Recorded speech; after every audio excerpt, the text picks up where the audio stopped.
Hello everyone, welcome to my channel Tansuman classes.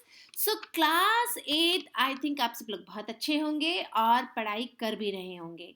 और आज जो चैप्टर हम आपके लिए लेके आए हैं वो है chapter number 9 in your history book. और हिस्ट्री का चैप्टर 9 जो है वो है colonialism and urban changes. It means अगर हम बात करें कि भाई हमारे जो अर्बन चेंजेस आए, ठीक है, तो वो it's takes long period of time, ये बहुत ज़्यादा लंबा समय रहा है कि कैसे हमने अर्बन सेंटर्स जो थे, अर्बन चेंजेस आए, तो वो कौन लेकर आए। देखिए ब्रिटिशर्स जो थे, जब उन्होंने कॉलोनियों को बनाना शुरू करा तो उन्होंने अर्बनाइजेशन भी शुरू करा। देखिए जो चैप्टर है ना, अगर हम इसके नाम की बात करें तो चैप्टर जो है colonialism, it means a powerful country control over another country to the in order to become richer. It means उपनिवेशवाद, अगर हम हिंदी में इसकी बात करें तो ये कहलाता है उपनिवेशवाद। और उपनिवेशवाद इट मीन्स जहाँ पे कि एक शक्तिशाली ताकत किसी कमजोर को दबाकर उस पर एक राज करे, ठीक है। और अगर हम बात करें कि it means the process of the colonialism and colonies में be impose their religion, language, economy और the other culture practices also. So आज जो चैप्टर है वो है रिलेटेड उपनिवेशवाद और शहरों में कैसे परिवर्तन हुआ। दैट मीन्स अर्बन चेंजेस जो आए वो किस तरीके से आए। So in this chapter we will focus on the colonialism and urban changes and the urbanization. तो इससे पहले हम चैप्टर को और चैनल को लाइक और सब्सक्राइब ज़रूर कर लेंगे, और अब तो कर ही लेना चाहिए ना, क्योंकि देखिए जब चैप्टर समझ में आता है ना तो एक मन करता है कि कुछ हम प्रेज करें, तो भाई हमें लाइक और सब्सक्राइब कर दीजिए, ये बहुत सिंपल वे है। आज हम बात करते हैं कि किस तरीके से हमने चैप्टर 3 में रीड किया था। चैप्टर 3 में हमने रीड किया था कि आफ्टर द बैटल ऑफ 1857, देखिए इंडिया जो है ना, उसमें जब 1857 का जो युद्ध हुआ था, हमने ये पढ़ चुका है चैप्टर 3 में। जैसे कि अंग्रेजों से हम खुश नहीं थे, ठीक है, लेकिन 1857 का जो युद्ध हुआ ना, उसने उपनिवेशवाद से शहरों का परिवर्तन हुआ। इट मीन्स कॉलोनिज्म शुरू हो गया, लोगों का जनजीवन एकदम बदल गया, उनकी जो लाइफ स्टाइल थी वो काफ़ी चेंज हो गई। अब शहरों के अनुसार अगर हम बात करें तो शहरों का जैसे कि शासन है, प्रबंध है, एडमिनिस्ट्रेशन जिसे बोलते हैं, और टेम्पल्स हैं और टेक्सटाइल है, इन सब पर भी बहुत ज़्यादा फर्क पड़ा, बहुत ज़्यादा प्रभाव पड़ा, बहुत ज़्यादा इम्पैक्ट पड़ा। तो ब्रिटिशर्स जो थे ना, इन्होंने कंट्री साइड, अभी देखिए आप यहाँ पे अगर मैं बात करूँ, कंट्री साइड दैट मीन्स गांव के जो आसपास के जो ग्रामीण एरिया था उससे बाहर निकल गए, and the nature of the towns and cities also change. अब जो हमारा नेचर था, जो गांव जो कस्बे जो थे, टाउन्स जो थे और शहर थे, अब वो कहीं काफ़ी हद तक चेंज आ गए थे। अब इसमें चेंज क्या आए थे, the old towns lost their former importance and the new developed. It means उन्होंने अपनी पुरानी परंपरा को छोड़कर अब वो आगे की तरफ डेवलप कर गए थे। Let us study about the changes and the British rule brought about the urban landscapes of India. It means हमारा जो ब्रिटिशर्स जो हमारे इंडिया में आए, इन्होंने द अर्बनाइजेशन शुरू कर दिया। इट मीन्स द अर्बनाइजेशन की बात अगर हम करें तो British turn the India into a colony. एक सिंपल वे में अगर मैं आपको बताऊं तो जो ब्रिटिशर्स थे ना, इन्होंने क्या किया, इन्होंने इंडिया को एक कॉलोनी के रूप में काम में लिया। और फिर साथ ही साथ में India was made to export raw material. आप सबको पता है, जो हम हिस्ट्री पढ़ते हैं, कि भाई इंडिया उसको रॉ मटेरियल प्रोवाइड करता था इंग्लैंड को for the use in the industries, ठीक है। But Britishers annex large part of India. अब ब्रिटिशर्स ने क्या कर लिया था, एनेक्स कर लिया था, उसके ऊपर अधिकार कर लिया था उनके क्षेत्रों को। और that time Bengal, Bombay and Madras became the presidencies. और अब बात करते हैं कि किस तरीके से इन्होंने बंगाल, बिहार और मद्रास को अपनी प्रेसिडेंसीज बना लिया था, ठीक है, अपने व्यापार के केंद्र बना लिए थे, and they were important centres of the political power also. तो इस सब के बारे में आज इस चैप्टर में मैं आपको डिटेल से समझाती हूँ कि ब्रिटिशर्स ने कैसे एक इंडिया को कॉलोनी के रूप में काम में लिया, और इंडिया जो था ना, वो इनको बहुत बड़ा रॉ मटेरियल, बहुत ज़्यादा बड़ी संख्या में इनको रॉ मटेरियल प्रोवाइड करता था। तो इनके लिए एक कच्चा पदार्थ मिलता था इंडस्ट्रीज़ के लिए। तो इन्होंने ये देखा कि भई जो हमें काम, जो गुड्स जो हैं बड़े चीपर, बहुत ही सस्ते रेट में अगर हमें मिल रहे हैं, there was a drop in the demand of the Indian made goods. और आपको पता है इंडियन मेड्स जो गुड है ना, जो चीज़ें हैं उनकी बहुत ज़्यादा डिमांड भी हुआ करती थी। So these rose lakhs of Indian artist out of work and the local textile industry was completely run. आपको पता है जैसे ही इंडस्ट्रियलाइजेशन हुआ, जैसे ही इंडस्ट्रीज का बड़ी बड़ी इंडस्ट्री स्टैब्लिश हुई, तो जो हथकरघा थे, जो आर्टिस्ट थे, अब वो आउट ऑफ वर्क हो गए थे। Local textile industry was completely run. जो लोकल टेक्सटाइल इंडस्ट्रीज थी वो लगभग खत्म होने की कगार में आ गई थी। ठीक है, तो ये सब अर्बनाइजेशन जो हुआ था, इसका बहुत ज़्यादा फर्क भी पड़ा था। कैसे पड़ा था? Large scale urbanisation in India during the late of the 18th and 19th century में old towns and cities that were once flourish center of the trade and commerce declined their importance. It means हमारे भारत में जो textile industries थे, है ना, हमारे जो trade and commerce की जो जगह थी, है ना, वो अब धीरे धीरे अपना महत्व खोती जा रही थी। और बड़ी बड़ी इंडस्ट्रीज जो उन्होंने बना ली थी, फेमस जो टेक्सटाइल थी, है ना, उनकी लेस इंपॉर्टेंस हो गई थी because the British annex large part of India.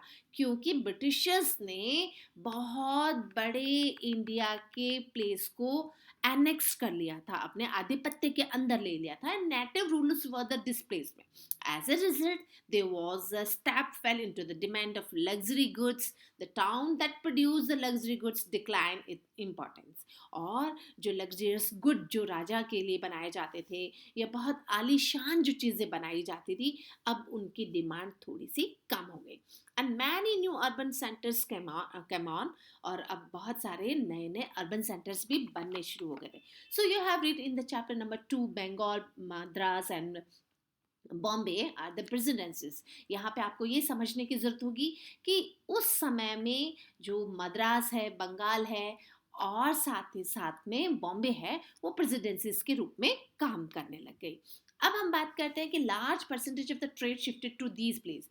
अब बहुत बड़ी संख्या में जो ट्रेड हुआ करता था, एज अ रिजल्ट जो मद्रास है, मद्रास है, बॉम्बे है, बंगाल है, अब जब ये प्रेसिडेंसीज बनाई गई, तो क्या हुआ, हमारा जो ट्रेड है वो शिफ्ट हो गया ऐसी जगहों पर।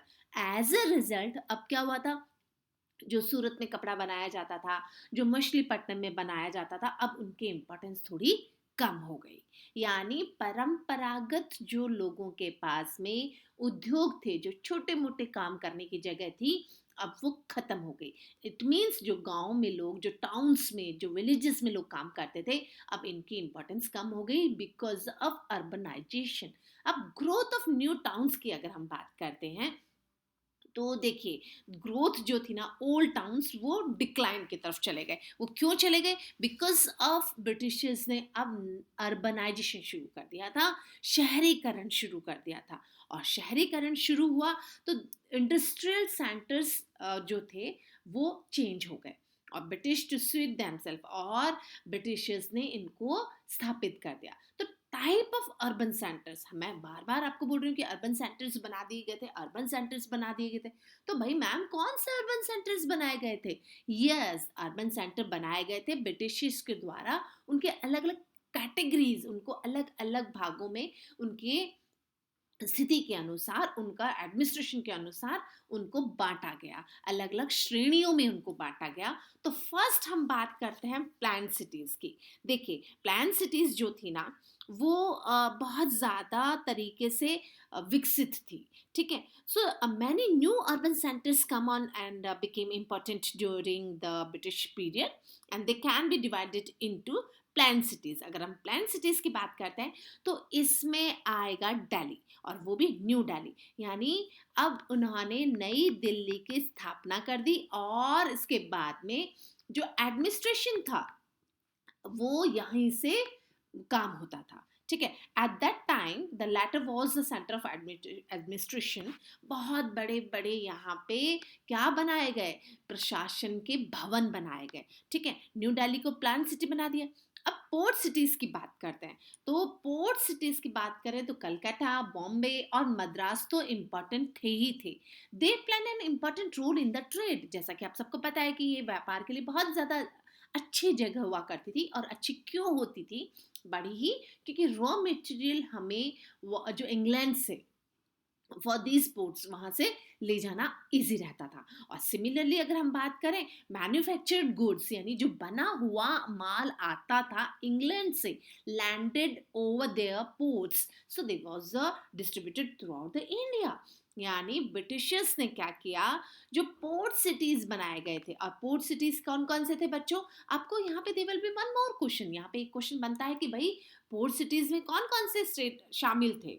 तो उसमें था कलकत्ता था, बॉम्बे था और मद्रास था। और ये क्यों इंपॉर्टेंट थे, बिकॉज यहाँ पे रॉ मटेरियल को लाना, लेकर जाना ब्रिटिशर्स के लिए बहुत इजीली था। और इंग्लैंड से बना हुआ माल वापस इंडिया में रीडिस्ट्रीब्यूट करना बहुत ही इजी हुआ करता था।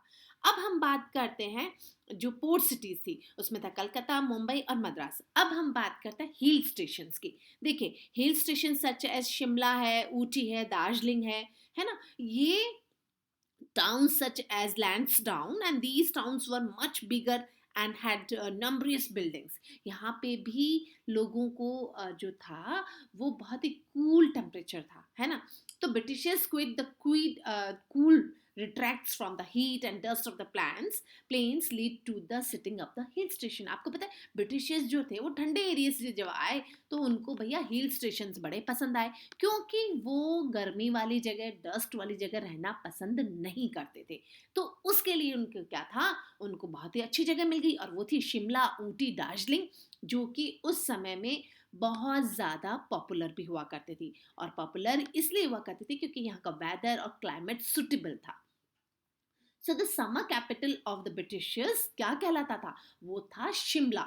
यानी शिमला को ब्रिटिशर्स ने अपना कैपिटल बना लिया था इन बिटवीन 1864 टू 1939। क्यों, क्योंकि ये वेदर और क्लाइमेट उनके लिए सुटेबल था। और the for part of the year all the work done from Shimla, यानी यहीं से ही सारा काम होता था। एज फॉर कंफर्ट जोन में वो रहना पसंद करते थे। अब हम बात करते हैं कि कंटोनमेंट जो टाउन्स होते थे, तो ब्रिटिशर्स ने ये भी उन्होंने स्थापित करे थे, जैसा कि लैंसडाउन होते हैं उत्तराखंड में, it is a good example, है ना। तो cantonments were built in European plan, the broad street, vast open spaces, और residential structure is office building to keep separate. और बड़ी बड़ी लंबी चौड़ी सड़कें हुआ करती थी। रेजिडेंशियल जो स्ट्रक्चर था वो ऑफिस बिल्डिंग से सेपरेट हुआ करता था। Got it. अब हम बात करते हैं नेचर ऑफ अर्बन एरियाज की। देखिए ऐसा है कि दिल्ली, जैसा कि हमने बताया कि भाई न्यू दिल्ली को उन्होंने अपना नया सेंटर बना लिया था। पोर्ट एरियाज भी वो भाई मुंबई, मद्रास और कलकत्ता को उन्होंने बना लिया था। और देन बाद में वो हिल स्टेशंस में जैसे कि शिमला को उन्होंने अपना वर्क प्लेस बना लिया था। लेकिन अगर हम बात करें कि भाई जैसे जैसे ये आगे बढ़ते गए, नेचर जो था हमारा, तो नेचर था 19th सेंचुरी में इंडियन सिटीज व स्मॉल। देखिए हमारे गांव शहर, हमारे गांव हैं जो कस्बे हैं, वो बहुत छोटे हुआ करते थे। Wall running all around them, है ना। और the towns developed by the Britishers were very different from the old towns, ठीक है। So much bigger also had more people living in them.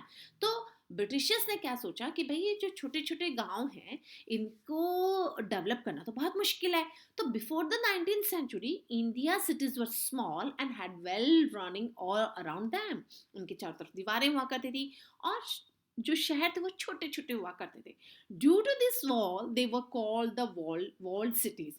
और सिर्फ ये चार दीवारी होने की वजह से ही इसको वॉल्ड सिटीज के नाम से जाना जाता था. For entry into the city, there were many darwajas. That means gate, जिसको हम दरवाजास को जिसको कि गेट बोलते हैं. For example, Shahjahanabad walled city of Delhi had many gates. आपको किसी भी मार्केट में आपके जाते हो तो 4 दरवाजा, हाथी पोल, चांद पोल, दैट मीन्स वो गेट हुआ करते थे. ठीक है, तो ये गेटों से चारों तरफ बंद हुआ करती थी. These cities were divided into thanas or wards. They were the further divided into the mohallas and neighborhood. At the end of the 18th century, there are 18 thanas and 600 mohallas in Delhi. Delhi की अगर हम बात करें तो देखिए दिल्ली में 18 थाने थे और 600 जो 600 मोहल्लाज हुआ करते थे उस टाइम में. लेकिन टाउन डेवलपमेंट की बात करें ना तो ओल्डर टाउन्स को वेरी डिफरेंट वे में आगे उन्होंने नए तरीके से डेवलप किया. दे वर मच बिगर और much people living in them, or people when neighboring villages often came and settled in them, and downs to the towns had public buildings, municipality, offices, markets, big bungalows, or clock towers also. So localities were English given English name, और साथ ही साथ में जैसे suffix like town, park और a garden are commonly used. That means अब जो था क्या था, जो डेवलप हुआ एरिया वो था कि बहुत सारे टाउन्स में बिल्डिंग्स बना दी गई, ऑफिसेस बना दिए गए, मार्केट बना दिए गए. अब हम बात करते हैं दिल्ली ओवर द एजेस. अब दिल्ली का इतना विकास हुआ और इतनी चेंज कर दी गई दिल्ली कि जो दिल्ली जो इंडिया का कैपिटल. अब हम बात करते हैं कि दिल्ली किस तरीके से डेवलप करी गई. ठीक है, तो Delhi over the centuries was built rebuilt many times. Delhi का रीबिल्ड बहुत सालों तक चलता रहा. और जैसा कि Shahjahan built Shahjahanabad. After the revolt of 1857, Delhi was rebuilt. After the 1857 की अगर हम बात करें तो दिल्ली को रीबिल्ट करा गया. ठीक है, और हम बात करते हैं कि हिस्ट्री में किस तरीके से 7 सिटीज ऑफ दिल्ली के नाम से जाना जाता है. तो द 7 सिटीज ऑफ दिल्ली यानी 7 ऐसे सिटीज दिल्ली की जिनको की बहुत ज़्यादा ग्रोथ मिली, बहुत ज़्यादा उनको अर्बनाइजेशन मिला और ट्रेडिशन तरीके से अब उनको हटा दिया गया. So Delhi is said to be the site of the Indraprastha, the capital of the Pandavas of the Mahabharata. आप सबको पता है कि जो पांडव और जो महाभारत का युद्ध हुआ था उसमें इंद्रप्रस्थ का नाम आता है जिसे कि दिल्ली बोला जाता है. So it was however with the beginning of the medieval period at the Delhi began to do the shape of the proper cities and the following are generally regarded as the 7 cities of Delhi, जिसको कि 7 cities of Delhi जिसे बोला जाता है. The first city was the Lal Kot और Qila Rai Pithora. It was built by the Tomars and the expanded by the Chauhan rulers by the Qutbuddin Aibak. It means Lal Kot का जो था और कुली राय पर पिथौरा जो जगह थी जिसे कि तोमर और चौहान जो राजपूत रूलर्स थे इन्होंने एक्सपैंड करा था. और किसके साथ, और बाद में करा गया कुतुबुद्दीन ऐबक के द्वारा. अब सेकंड सिटी की बात करते हैं हम तो Siri. It was build by the Alauddin Khilji, जिसे कि बिल्ड करा गया वो अलाउद्दीन खिलजी के द्वारा. अब थर्ड सिटी की बात करते हैं हम दिल्ली की जो थी तुगलकाबाद. अब Tughlakabad was also build by the Ghiyasuddin Tughlaq, जैसा कि नाम से है कि तुगलकाबाद तुगलक ने बिल्ड किया. द फोर्थ सिटी जहानापना जो कि हमारे मोहम्मद बिन तुगलक के द्वारा बनाया गया था और रिफ्यूज टू द वर्ड इसको करा गया. The fifth city was Kotla Firoz Shah जो कि फिरोज शाह तुगलक के द्वारा बिल्ड करा गया था. सिक्स सिटी था वो था दानापना और refuge by the religion it build by the Humayun के दीनापना जो दीन पनाह जो जगह है 6 सिटी थी वो, और ये हिमायू के द्वारा बिल्ड करी गई थी. अब 7 सिटी की बात करें हम जो कि शाहजहानाबाद थी और it's build by the Shahjahan, ये शाहजहां के द्वारा बिल्ड करी गई थी. तो आपको ये थोड़ा सा लर्न करना पड़ेगा, एक लुक आपको एग्जाम के लिए देखना पड़ेगा. लेकिन इनमें से अगर हम बात करें तो जो 7th सिटी थी ना शाहजहानाबाद, ये बहुत इंपॉर्टेंट है. And begin the construction of the Shahjahanabad in 1639 1639 में जब इसका निर्माण शुरू करा गया, the city consist by the fourth place complex of the residential areas that were all running all around the cities. There was the 14 gates to enter into the city. देखिए, जब शहर का जब निर्माण करा जाता है ना, तो उसके लिए बहुत सारे इंफ्रास्ट्रक्चर तैयार करे जाते हैं, बहुत सारी चीज़ें उसके लिए सोच समझ के बनाया जाता है. तो शाहजहानाबाद के जो मेन जो था ना गेट का एंट्री 14 गेट्स के द्वारा होता था शहर में, ठीक है. और लाहौरी गेट जो है, दिल्ली गेट है, अजमेरी गेट है, कश्मीरी गेट है, तुर्कमान गेट है, काबुली गेट है, नगमा बौद्ध गेट है और मुरई गेट है. यानी बहुत सारे इन 14 गेटों के नाम आपको दे दिए गए हैं. अब the city of the Shahjahanabad mean market, market जिसे कि बाजार बोलते हैं. और Chandni Chowk was the most famous of them, was establish by the Shahjahan's daughter, जो कि जहां बेगम. अब जहां बेगम के द्वारा Chandni Chowk, they will be one more question कि भाई चांदनी चौक जो है उसको किसने बनाया था. तो आपको वहां पे लिखना गा शाहजहां की जो डॉटर थी, है ना, और वो थी जहानारा बेगम, उनके द्वारा स्थापित करा गया था, establish by the daughter of Shahjahan. There was a canal running over the center of the Chandni Chowk. It brought drinking water to the city. और वहां से एक नहर भी निकाली गई थी जो कि चांदनी चौक के आसपास के लोगों को पानी अवेलेबल हो सके पीने के लिए. सो आप ये देखिए कि भाई मोहल्लाज हैं, बाजार हैं, ये शहर में बहुत ज़्यादा थे. तो रिच पीपल जो लोग थे ना, वो बड़ी बड़ी हवेलियों में रहा करते थे. And many also the stepwell बनाए उन लोगों ने स्टोर करने के लिए पानी को. जहाँ है उन्होंने जामा मस्जिद बनवाई शहर के अंदर ही, और साथ ही साथ में जो मस्जिद बनवाई उसकी जो छत थी उस पे डॉम्स बनवाए, अल्टरनेट स्ट्रिप्स ब्लैक और वाइट मार्बल से लगवाया, और साथ ही साथ में इसमें कवर्ड विद द गोल्ड, इसका गोल्ड से भी काम करा गया. It was large mosque in the India. अगर हम बात करें तो सबसे बड़ी मस्जिद भी यहीं पे बनी थी. अब 2500 लोग अगर एक साथ इस जामा मस्जिद में एक साथ ऑफर कर सकते हैं प्रेयर, ठीक है. दैट मीन्स यहाँ इतनी बड़ी, अगर इंडिया की हम बात करें तो जो जामा मस्जिद है वो बहुत बड़ी मस्जिद है जिसमें कि एटलीस्ट 25,000 पीपल ऑफर कर सकते हैं prayer at a time, at a same time.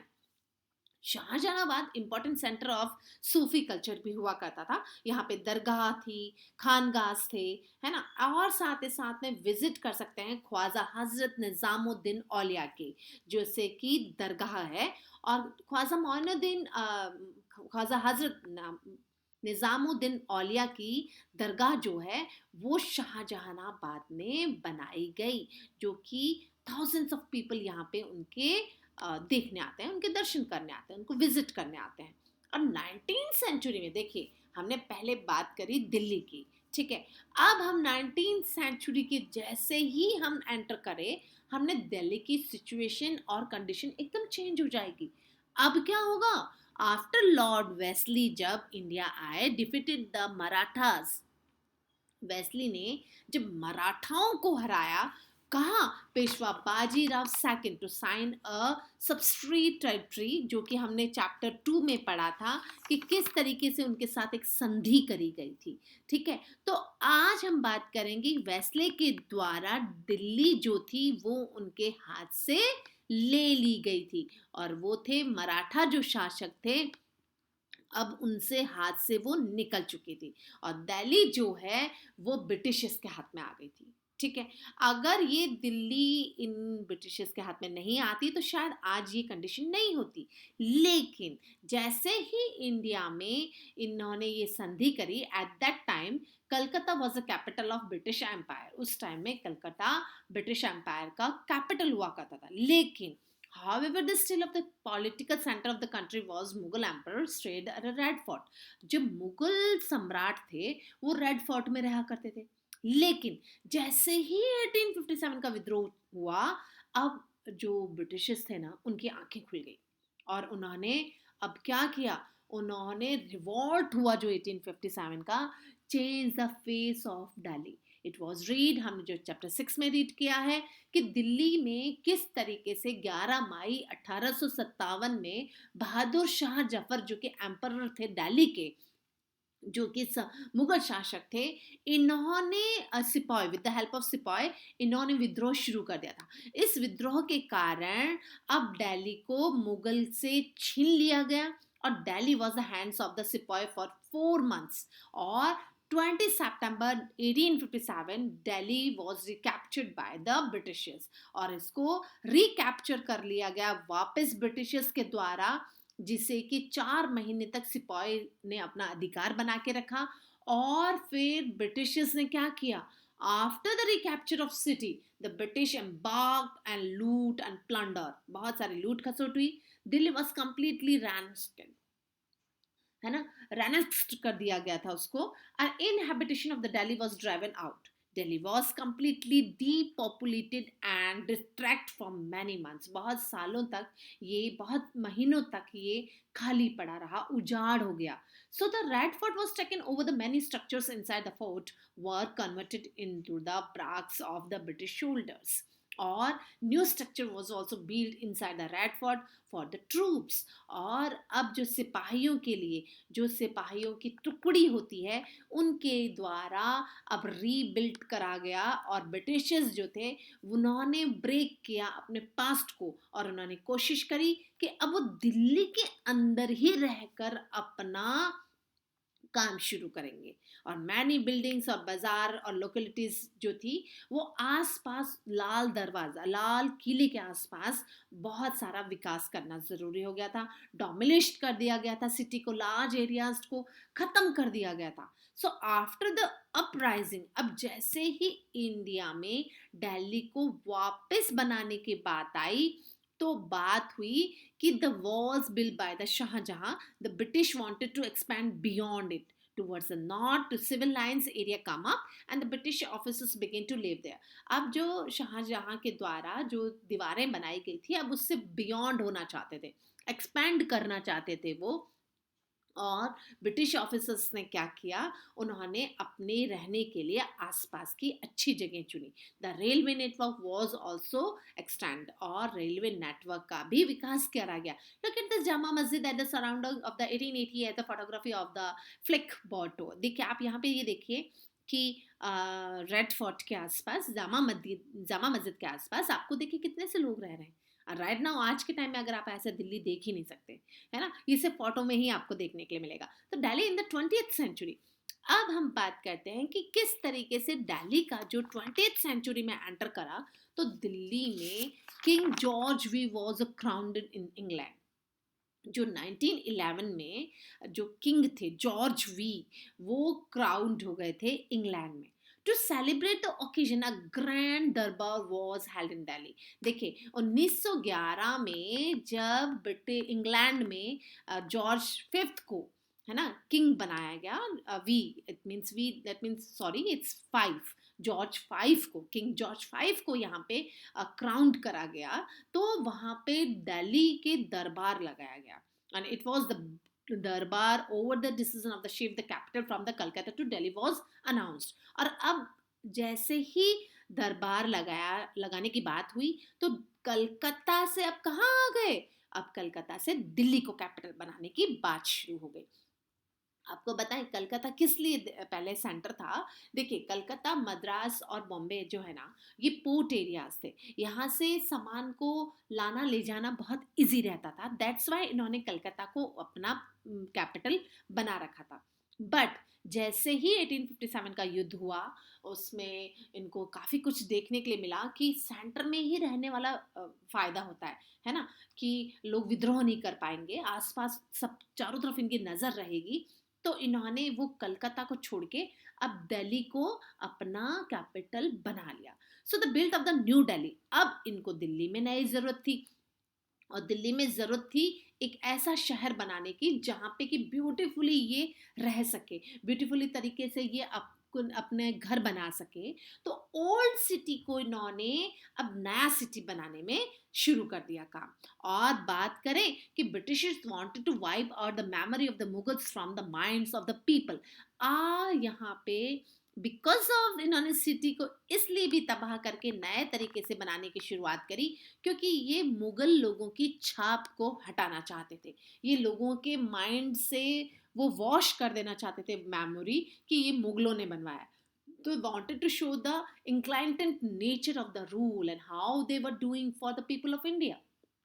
सबसे बड़ी बात तो उनका जो प्रकृति थी, उनके दिमाग में ऐसा था कि वो लोगों को ये दिखाए कि देखो ब्रिटिशर्स ने आपके लिए इतना सब कुछ किया है. तो एडविन जो लुट्सेन था और हार्बर्ट बेकर जो थे, इन्होंने बिल्डिंग्स को बनाने का एक टास्क लिया. One they will be one more question बच्चे. यहाँ पे एक क्वेश्चन बनता है कि भाई जो न्यू दिल्ली है उसका टास्क, उसकी बिल्डिंग्स को बनाने का टास्क किसके पास था? तो एंडविन और हार्डबर्ड के पास में ये काम था. और world city of begin of the hill called the Renaissance hill and viceroy place now the Rashtrapati भवन जिसे बोला जाता है आज के समय में, जो कि पहले वाइसरॉय का प्लेस हुआ करता, पैलेस हुआ करता था. अब राष्ट्रपति जो राष्ट्रपति भवन के नाम से राइट नाउ अभी जाना जाता है और राजपथ पे था ये. तो द सेक्रेटरीट बिल्डिंग्स जो थी, now the north block and south block, India gate and the parliament house, Sansad Bhavan was also built at that time. उन्होंने ये सब बना लिया था. And thus the new city of Delhi take shape along the lines of the imperial style of the architecture.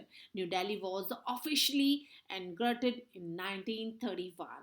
यानी officially तरीके से 1931 में ये एक बहुत अच्छा सुंदर शहर के रूप में उभर कर आया, जो कि ब्रिटिशर्स चाहते थे. एक नया शहर, एक नई सिटी जिसे कि रोड बहुत बड़ी बड़ी हो, बैंगलो बड़े बड़े हो, गार्डन बड़े बड़े हो, और वो इन सबको इंजॉय कर पाए. In front of the structure there was a big lawn और kitchen garden at a back. So one side of it is the quarters for the servant, और साथ में सर्वेंट क्वार्टर्स भी हुआ करते थे. और आज भी आपको ये देखने के लिए मिल जाएगा राष्ट्रपति भवन में. अब तो आई डोंट नो, मैंने खुद ने देखा है कि जो राष्ट्रपति की जो गार्ड्स होते हैं ना, है ना, वो साइड में पीछे आज भी शायद आपको वो क्वार्टर्स देखने के लिए मिलेंगे. कभी मौका पड़े तो आपको जरूर देखना चाहिए. So the New Delhi was also very clean city. The British spent a lot of money of the drainage. There was an efficient system of the water supply, disposal of the sewage and good drainage facility. देखिए, जो गंदगी है वो निकल जाए शहर से, तो ड्रेनेज के लिए भी इन्होंने काफ़ी कोशिश करी और क्लीन सिटी बनाने की कोशिश करी, क्लीन वाटर लाने की कोशिश करी. There was a sharp contact between the charter of the old city of the Shahjahanabad and the new city built by the Britishers. It means यहाँ पे एक कंपटीशन की भावना आ गई थी कि कहाँ शाहजहानाबाद पुराना जो दिल्ली हुआ करता था और आज का जो नया दिल्ली है जो ब्रिटिशर्स के द्वारा बसाया गया है. Look at this change Delhi in the early 20th century. देखिए काफी चेंजेस आ गए. तो ये सब ब्रिटिशर्स के द्वारा करा गया था. सो the Rashtrapati Bhavan is the official residence of the president of India. It was designed by the Edwin Lutyens and the Hardbert Baker was officially integrated in the 1931, inaugurated in 1931 until 1950 it was known as a Viceroy House, जिसे कि पहले viceroy house बोला जाता था, लेकिन वो अभी राष्ट्रपति भवन के नाम से जाना जाता है. And was the residence of the Governor General of India. It was 40 rooms inside the Rashtrapati Bhavan. It is a beautiful Mughal garden. And आपको पता है जो राष्ट्रपति भवन में कौन रहता है भाई, ये तो बहुत इजी है, तो आपको कमेंट बॉक्स में जरूर लिख देना है. अब ओल्ड दिल्ली की अगर हम बात करें तो old Delhi also beautiful. Beautiful तो था वो, but while beautifying the new Delhi the British neglected the wall city. देखिए जब हमारे पास में कुछ नया आ जाता है ना तो हम पुरानी चीज को भूल जाते हैं. तो there was no proper system of water supply, nor there proper drainage facilities, there was no concept of the underground train, and at some places open surface train were dug. So the fell into the diseases also and the population meanwhile keep increases. देखिए पुराने दिल्ली जो था, old Delhi की अगर हम बात करें तो जैसे ही शाहजहानाबाद, जैसे ही पुरानी दिल्ली को इन्होंने छोड़ा, अब वहाँ पे पानी की समस्याएं थी, ड्रेनेज फैसिलिटी बड़ी दिक्कत थी, है ना, अंडरग्राउंड ड्रेन की कॉन्सेप्ट था ही नहीं, और जो पानी थी गंदगी उसकी वजह से डिजीजेस भी फैलने लगी। तो आज हम इन सब के बारे में फैल टू द डिस्कस, है ना। So the grand havelis of the wall cities also gradually collapsed, और जो बड़ी बड़ी हवेलियां हुआ करती थी अब वो धराशाही हो गई, नीचे गिरने की कगार में आ गई। There were very few traditionally rich families left, even they were unable to maintain the havelis. और बहुत सारे अमीर अमीर लोगों ने तो अपनी हवेलियां ऐसे ही छोड़ दी क्योंकि वो उसको मेंटेन नहीं कर पाए। One by one they sold the havelis and moved a humbler quarters. The havelis simply fell into the decay. यानी आप ये देखिए, जब बड़े बड़े शहर तबाह हो जाते हैं, जब लोग रहते ही नहीं है, है ना। आज भी अगर आपको फॉर एग्जाम्पल ज़्यादा दूर तो क्यों जाएं, आप अपने गांव में ही देख लीजिए। हम जैसे ही अच्छे एम्प्लॉयमेंट के लिए, अच्छे एजुकेशन के लिए जैसे ही हमने हमारे गांव को छोड़ा है, तो वो हमारे गांव वाले मकान आज भी हमारा वेट कर रहे हैं, है ना। वो मेंटेन नहीं कर पाते हैं हम उसे, तो वो कहीं ना कहीं खराब ही होते हैं। तो ठीक इसी तरीके से पुरानी दिल्ली का भी ऐसा ही हुआ। Delhi after partition. अब हम बात करते हैं कि भाई पार्टीशन के टाइम में दिल्ली तो ऐसा हुआ था, लेकिन आफ्टर द पार्टीशन दिल्ली में काफ़ी चेंजेस आए। तो Delhi has a mixed population both the Hindu and Muslims. देखिए, दिल्ली में हिंदू और मुस्लिम दोनों तरीके की पॉपुलेशन रहा करती थी। अब हम बात करते हैं कि भाई जो पॉपुलेशन रहा करती थी, तो पार्टीशन के टाइम में announced, India was announced that the Muslim prepare to leave the city and go to Pakistan.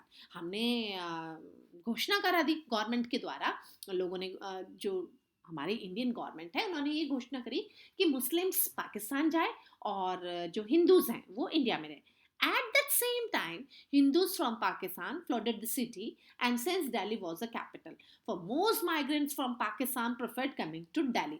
देखिए, जब पार्टीशन हुआ ना बच्चे, तो ऐसा नहीं है कि हमारे इंडिया के ही हमने मुस्लिम्स को पाकिस्तान जाने के लिए बोला। जो पाकिस्तान वाले जगह में जो हिंदूज थे वो भी माइग्रेट होकर आए, और जब वो माइग्रेट होकर आए तो सबसे पहले कहाँ आए, वो आए दिल्ली में। As a large number of Hindu and Sikh refuge came to Delhi, और सिख भी आए, ठीक है। सो द सिख जो कि पंजाब वाला एरिया था, क्योंकि वो पंजाब वाला एरिया पाकिस्तान से टच करता था। तो भाई अब जब दिल्ली आए ना, तो रिफ्यूजीज जो बाहर से आए, तो शरणार्थी जिसे बोलते हैं, most of migrants come from the Punjab in Pakistan, and they were generally traders, merchants, small shopkeepers. और इसी तरीके से रिफ्यूजी कैंपों में इन्होंने रहना शुरू करा। जब इन्होंने रिफ्यूजी कैंपों में रहना शुरू करा, इट मीन्स अब इन रिफ्यूजीज को गवर्नमेंट को कुछ जगह तो देनी बनती है, तो रिफ्यूजी कॉलोनियाज बन गई। और जो Mukherjee Nagar was one such refugee colony. और जो मुखर्जी नगर जो है आज के टाइम में, जहाँ पे यूपीएससी के बहुत सारे कोचिंग सेंटर्स बने हुए हैं, वो भी यहाँ पे बनने शुरू हो गए। So at that time, partition changed the social structure of Delhi, and the old structure based on Urdu formation of today, and the city of the skykeepers, flyovers, big shopping malls, and beauty of Delhi lies in the set fact the old and new continues to the coexist here. Perhaps now, however, felt you have shopping malls next to the monuments of the Sultanate of the Mughal period. So day by day functioning, the city is locked after the Municipal Corporation of Delhi. और अब जो दिल्ली है वो एक बहुत ही ज़्यादा transformation हुआ, और साथ ही साथ में दिल्ली में बहुत बड़े बड़े फ्लाईओवर्स बन गए, शॉपिंग मॉल्स बन गए, और दिल्ली की जो ब्यूटी है ना, वो old Delhi and new Delhi continue to the coexist here. So the perhaps now ever you shopping malls आपके बहुत ज़्यादा मिलेंगे, है ना। सल्तनत और मुगल पीरियड के जो टाइम था वो आपको देखने के लिए नहीं मिलेगा। सो डे टू डू जैसे जैसे शहर बड़ा होता जा रहा है, by the municipal corporation of Delhi के अंडर में ये आता है। आई होप आपको ये चैप्टर समझ में आया होगा। Thanks for watching this video. Like and subscribe my channel. Thank you. Good day.